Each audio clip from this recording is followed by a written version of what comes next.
I never imagined a creative collapse would find me lacing up tights and soft ballet slippers, but there I was at 32, inside the mirrored studio of the Indianapolis Art Center. Surrounded by women whose limbs carried grace I had misplaced somewhere between failed pitches and cold coffee. I felt ridiculous in the borrowed leotard, like an imposter trying on someone else's courage. The instructor, an older woman with silver hair pulled into an immaculate knot, acknowledged me as if she'd expected me, and when the new student across the floor launched into a grand jeté, time rearranged itself. Her hair caught the studio light. Her leap cut the air with a quiet authority. She landed and the room seemed to hush. I learned her name later in a way that was practical and almost bureaucratic, the way a partnership in class gets assigned and committed to. Whatever the label, something in the geometry of that first movement lodged in me. She moved like someone who had learned how to live in her body rather than merely own it. Her height and athletic build suggested outdoor work, sun and soil rather than gym mirrors. When she smiled, the entire reason I dreaded the class, anxiety, vanity, a long familiar resistance, fell away. Her hand, when it was offered, felt rough at the palm, not the satin softness I might have expected from dancers in movies, but honest and real. We stumbled through bar and basic positions together, my attempts often resembling a squat more than a poised ply, while she glided with competent ease. When she set her hands at my waist to correct my posture, heat crawled into places that had grown numb over months. Her breath near my ear told me to release the held breath I had been carrying as if it were a second skin. She told me to breathe. The instructions sounded like blessing. After class, she invited me to coffee.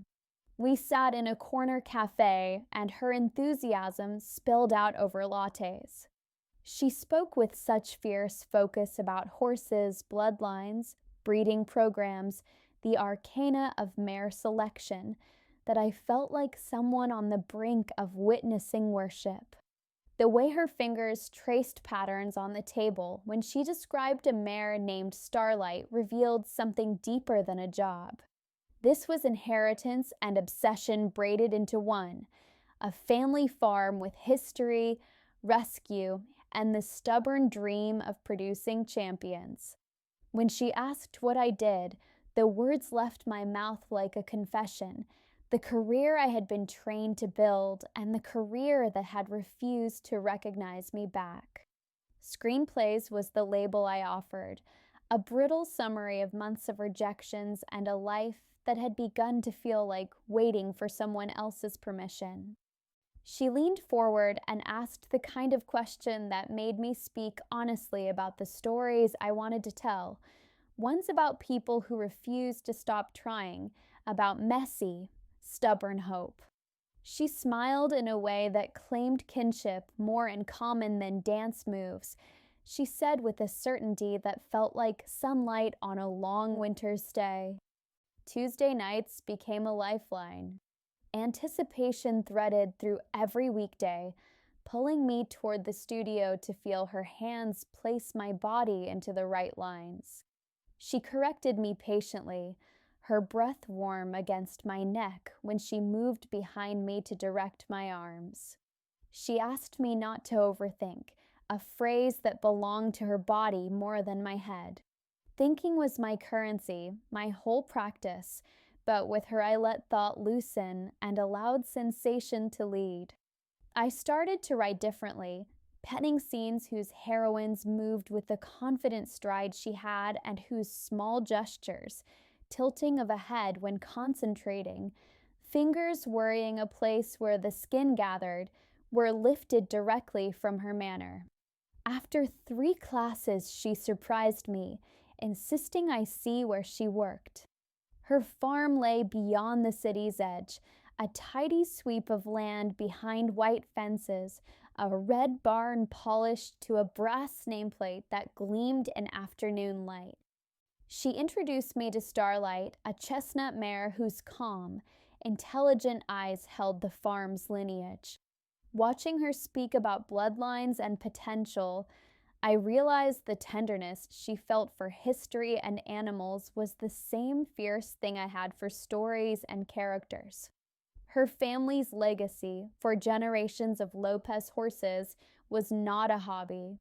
It was a devotion that came with vulnerability.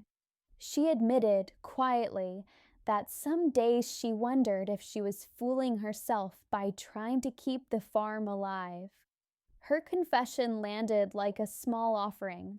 I stepped closer and said that passion like hers could not be false. Our first kiss happened in the barn, a space of hay and sun and the smell of leather, after she had admitted the fear that sat under her bravado. The kiss answered a question neither of us had dared to ask aloud.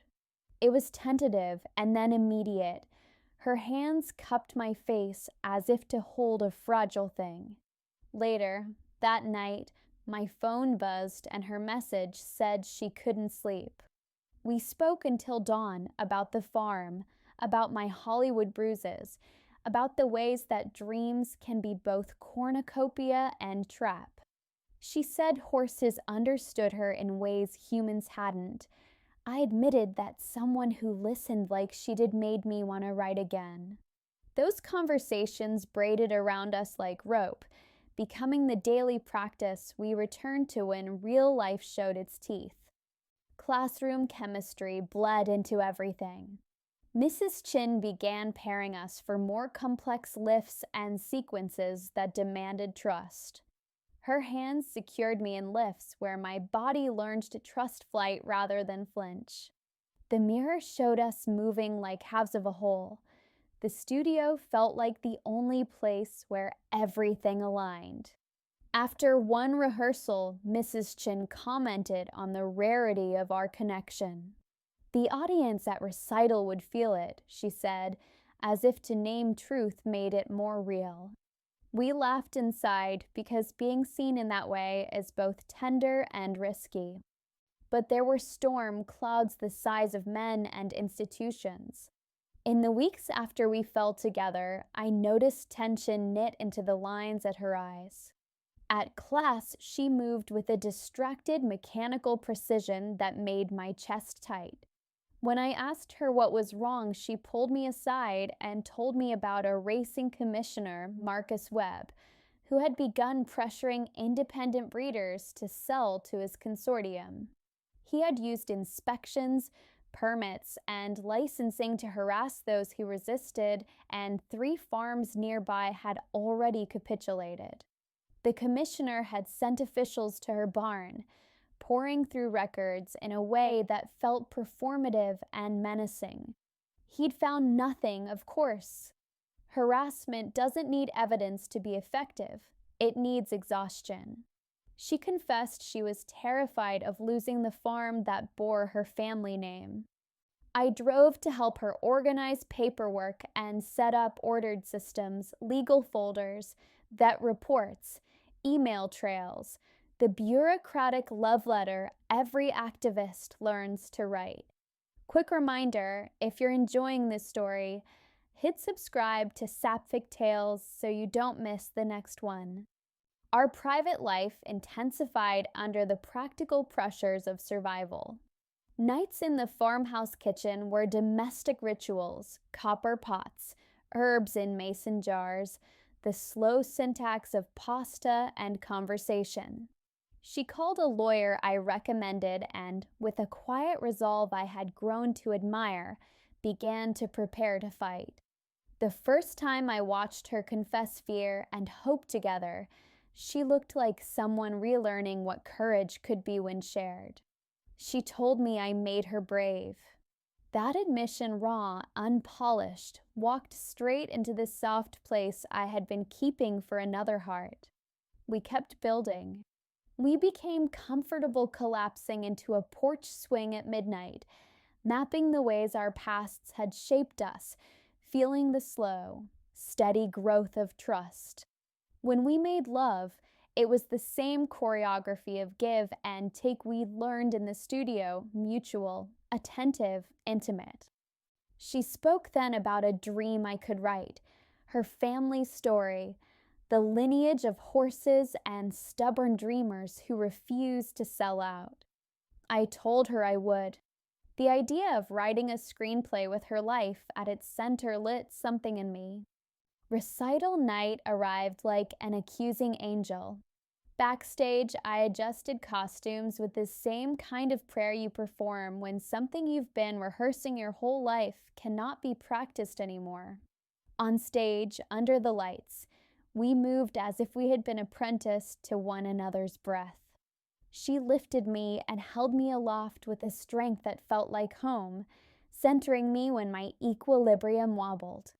The audience dissolved into an ocean of applause that washed over us like the validation of 1,000 tiny mercies. Afterwards, we celebrated with wine, touching hands across a table in ways that tested whether the world outside the studio could hold the intimacy we'd been stewarding inside it. Her question, the one that hung between us before we left the restaurant, was simple. Would I come home with her? The answer had been a yes the moment we kissed in the barn. That night, the yes carried new weight. We moved slowly into shared life. Mornings blurred into routines, coffee at her kitchen counter, my laptop at the table, pages of screenplay notes scattered among breeding records. The farm and my stories became companion projects. I worked on the screenplay with access to archives, ancestral photos, pedigrees, and veterinary notes that lent the script texture. I lived in the farmhouse, laptop fixed to the kitchen like a fourth utensil. Inspiration bloomed in the small, unglamorous places. A faded photograph of her great-grandfather, a race result scrawled in a ledger, the scar on a mare's flank that told a survival story. Then I found the letters. Hidden behind books on a top shelf was a wooden box tied with faded ribbon and stuffed with envelopes recent, some dated only weeks before. The return address made my stomach clench. A name I recognized from class, an instructor with a reputation for exacting standards. The letters were intimate, the handwriting warm and familiar. They began with terms of endearment that pried at the picture I had been constructing. The woman I loved had been writing to someone named Alex, someone who had known her in college, who had helped with the farm's finances early on, and whose counsel threaded through everything she did. The correspondence held admonitions, advice, and friendship that read like the architecture of an old, complicated map. A plea not to rush, a warning to be careful, a note about a promise they'd made once. It all felt like a secret life I had been excluded from. When she returned from errands and the light caught her in a way that made her look like a painting to be unwrapped, I couldn't meet her gaze and pretended the laptop battery had drained. She noticed anyway. Later, an offhand question about a call she took betrayed nothing, but when she returned from a long conversation in the yard with a glow and a lighter step, a small coldness lodged in my ribcage. She started to seem distracted in the evenings, checking her phone, smiling at messages she hid from my view. My mind, which had been generous and willing to forgive small eccentricities, did the arithmetic of possibility and arrived at unease. Weeks of unease accumulated into a confrontation that was both a confrontation and a discovery. I opened the box and read everything in a kind of stunned, quiet fury. The letters mapped a history more entangled than I'd understood, a former romantic relationship that had, over time, evolved into a complex mixture of partnership, financial support, and emotional tether. Alex, whose full name sounded like something the world would bow to, had helped purchase the farm and then remained a constant, consultative presence. She had advice about the farm, about legal strategies, and about Trinity's patterns with relationships. She wrote with a candid, sometimes sharp affection. The letters worried that Trinity might be repeating old mistakes. The letters contained phrases I had once taken as intimacy, promises about always being there, the kind of vow that both warmed and shamed the person receiving it. I discovered, in the same breath, that Trinity had not been wholly honest about how integral Alex was to her life and to the farm's survival. When Trinity came home, I was waiting with the box on her desk. The conversation that followed was jagged and without the scripted tenderness I craved. She explained that Alex had been a college lover, an early business partner, a safety net when revenue failed and creditors circled. Her legal name, Alexandra, had always existed, but she'd introduced herself as Trinity to keep a rung of distance from the past. She'd been embarrassed, she said, and protective in her own way. She'd thought keeping certain things private would protect what we were building. The admission landed like a blow. I asked how much of her life had been filtered through someone else's counsel, how many decisions had been made after a text or a call. She admitted the truth. Alex had influence. She had financed, advised, and been the person Trinity still called when fear bent her voice. The discovery felt like betrayal, but it was threaded with fear, the fear that a woman raised to rely on a steadfast friend might believe dependence was safety. I left that night, stunned by the accumulation of omissions. The next days were a strange limbo, texts deleted without reading, calls unanswered, a silence that was both punishment and protection. Then a voicemail. She said words I'd been aching to hear. She loved me. She wanted to talk. She did not want to lose what we were building. The words landed with complexity. Love, finally declared, felt humbler than triumph. I returned to the studio because not going would allow my anger to become a permanent fixture. She stood where we had always stood, every posture a practiced offering. She'd been crying, humility plain on her face. It was the first time I realized the cost her honesty extracted from her, not just the loss of the past, but the need to step into being someone who chose without safety nets. The tension between us became a public thing. Mrs. Chin paired us, oblivious or complicit in hope, and we danced like people who had both been bruised and wanted to repair. We fumbled and then found our rhythm, because the studio was a place where previous work was a map toward future trust. Yet the strain was visible to anyone with eyes. Other dancers glanced and felt the electricity of a relationship trying to survive its own revelations. Then an announcement arrived. Alex was coming to the farm for Trinity's birthday. Tradition, she had said, but the news landed like an ambush. I felt like a third presence in a conversation I hadn't known occurred. The idea that she would come and meet me finally was both a threat and an opportunity. I wanted to prove I could be trusted. I wanted to be allowed to stand in the ring and show I could fight without borrowed armor. When Alex arrived, she was a kind of composure, sleek, deliberate, a person who had always had a seat at the table of important decisions. Watching her move around the farm, offering suggestions with the casual authority of long association, I felt a coldness I could not shake. She had been present long before me. She knew the rhythms of the place in a deep way.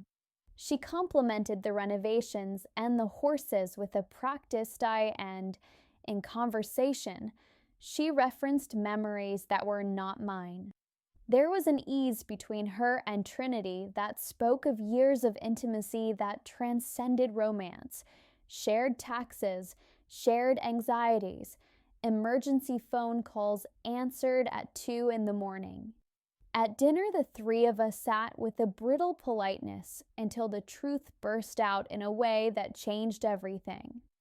Alex, with a clarity that could be kind or cruel, observed that Trinity had relied on her as a safety net, falling into relationships and retreating to their steady constancy when difficulty arrived. The remark was both diagnosis and provocation. Just a quick pause. If you're enjoying this, hit that subscribe button and stay with us here on Sapphic Tales. It hurt more that Trinity didn't defend herself fiercely. Her confession that she had used Alex as a scaffold, that she struggled to fight for relationships because of the habit of returning to what was safe, felt like a wound and a promise. She said she chose me. She said she wanted to learn to choose without a backup. Alex, pulled in and wounded by the change, packed to leave early, less triumph than heartbreak, and the farm felt both emptied and lighter when she drove away. What followed were slow days of repair that felt like rehabilitation after an accident. Trinity relearned how to make decisions without first composing texts for an old friend. She started meeting with lawyers on her own, answering harassing letters with her new counsel instead of calling across the continent. Our trust rebuilt incrementally. We apologized with actions, small kindnesses, a habit of checking in before making unilateral choices, the willingness to be transparent about when fear tempted her to call someone else. Her name, Alexandra, entered her introductions with a steadier voice.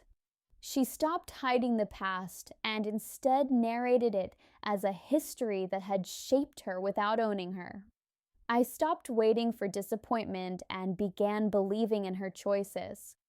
My screenplay matured into something truer because living inside her life demanded honesty rather than romanticization.